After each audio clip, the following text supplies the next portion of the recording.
Hey, how's it going out there, everyone? W.F.S here. And today, we're going to talk a little bit about, well, the final season of this painful show that we are watching, Star Trek Discovery, excuse me.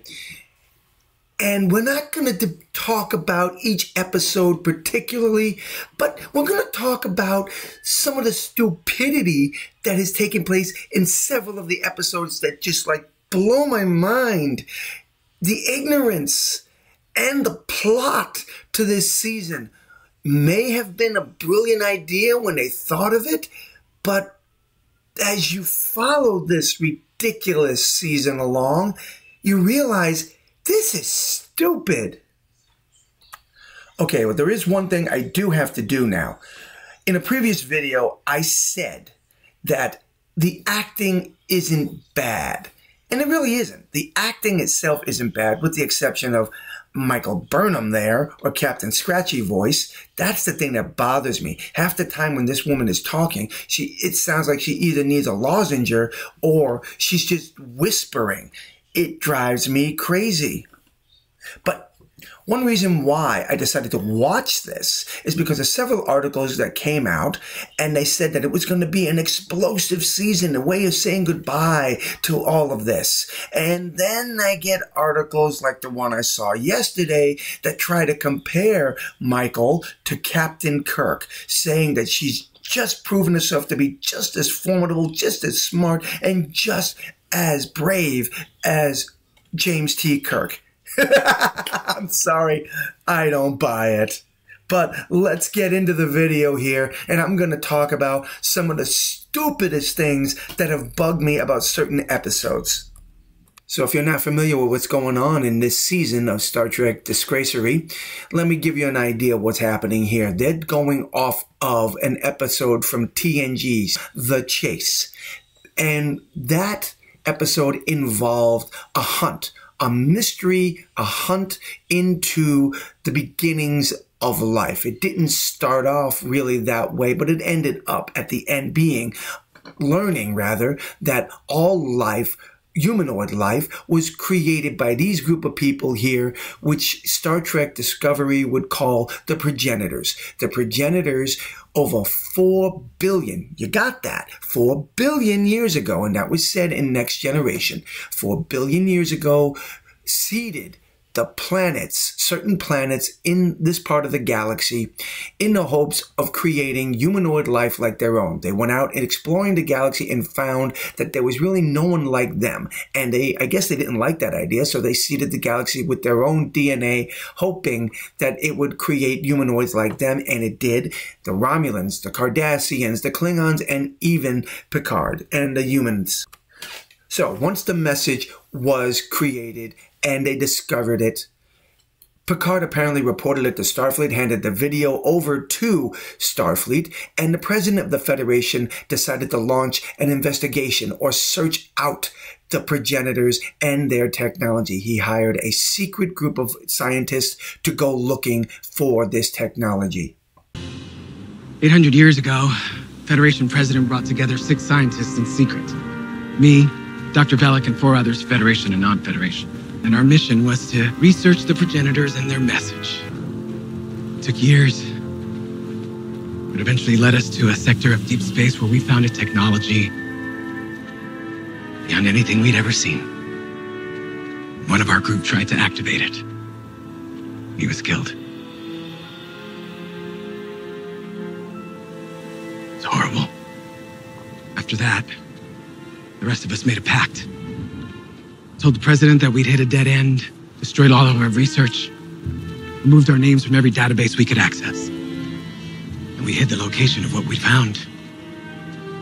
Why didn't you give it to the Federation for safekeeping? The Dominion War was raging.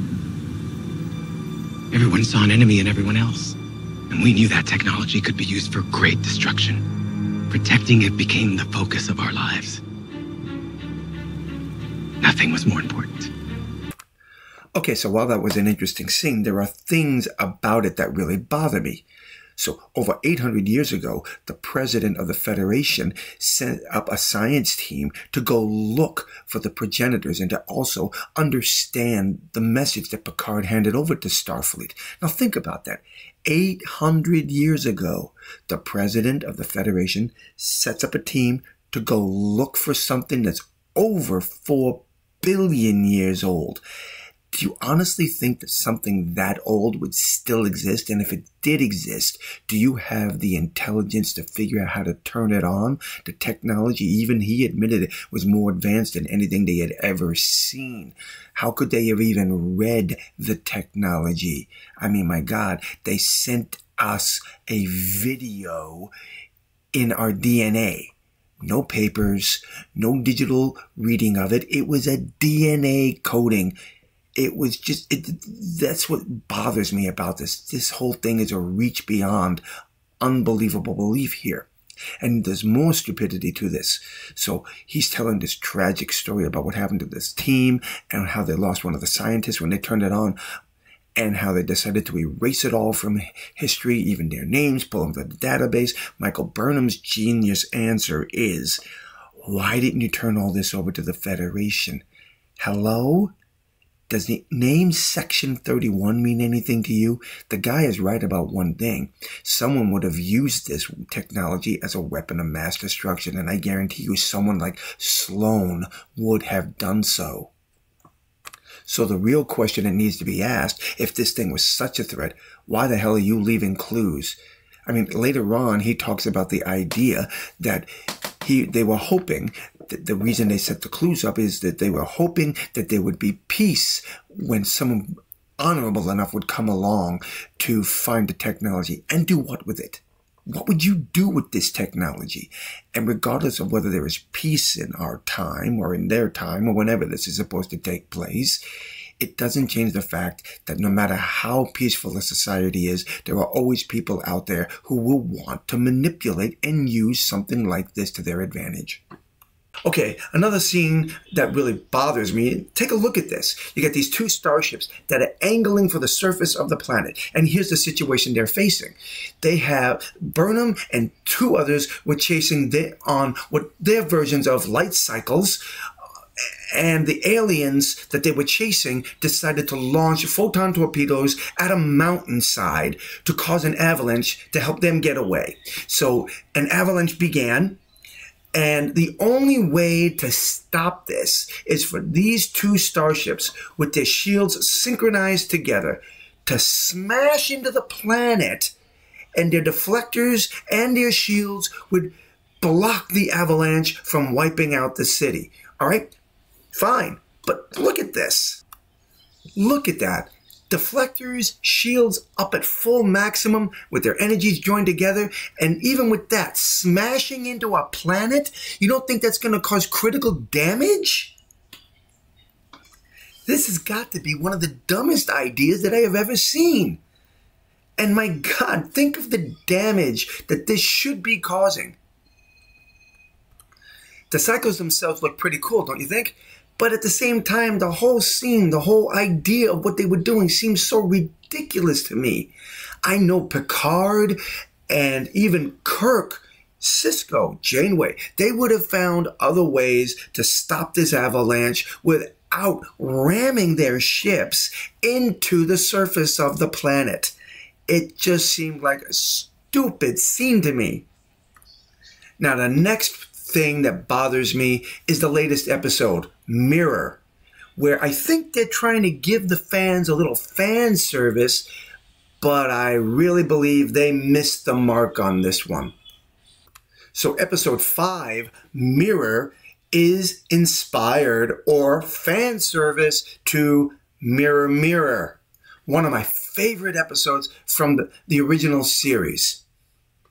As fan service goes, Star Trek Continues did a great job telling us what happened to the Enterprise after the alternate Kirk returned to his ship.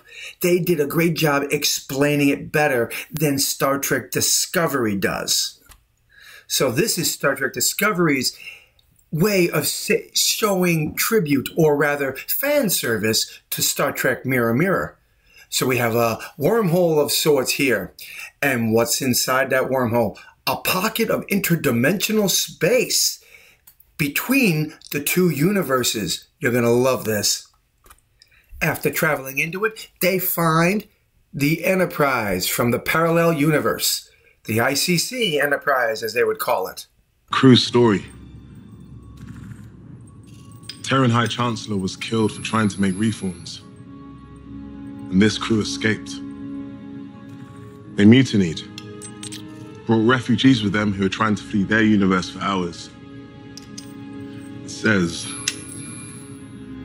a Kelpian slave turned rebel leader helps them. What makes this episode of season 5 worse than all the others is the fact of what's happening, the purpose of them being in this wormhole. Yeah, they found the Enterprise in there, and they learned about the crew and what happened to the Chancellor as he was attempting all his reforms. They assassinated the man, and the crew escaped. Okay, and they found themselves trapped with refugees in this wormhole. Okay, but that's not the problem here. The stupid problem with this episode is why Burnham is in the wormhole. They're looking for clues. The next clue to help them find the progenitor's device is in there.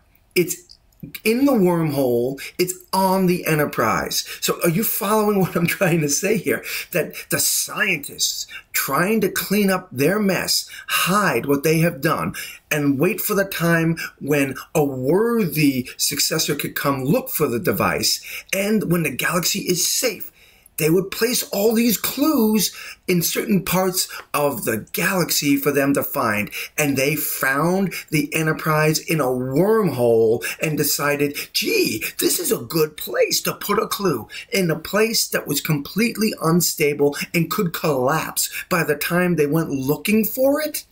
Is this the stupidest idea that it has ever been conceived? At least this is my opinion on this. There's so many things wrong with this final season, and I am really looking forward to finding out how the final episode ends here. Let's just see how stupid, what other piece of dumbness they can produce to show us modern day Star Trek. So as I said, this is some of the dumbest stuff that I have seen. Okay? A hunt throughout the galaxy to find clues to lead them to the protagonist's device. A device that's already been proven to be a killing machine. At the same time, what's even stupider about the whole thing is it's over 4 billion years old, and they want us to believe that it still works and that people are able to decipher it and understand it? I'm sorry. Maybe I'm overreaching on all this. Maybe I am. Maybe I'm not. But for me, this is stupid. Well, I would love to hear your thoughts and comments on this, my friends. Drop your comments below and let me know. And until the next time, God bless.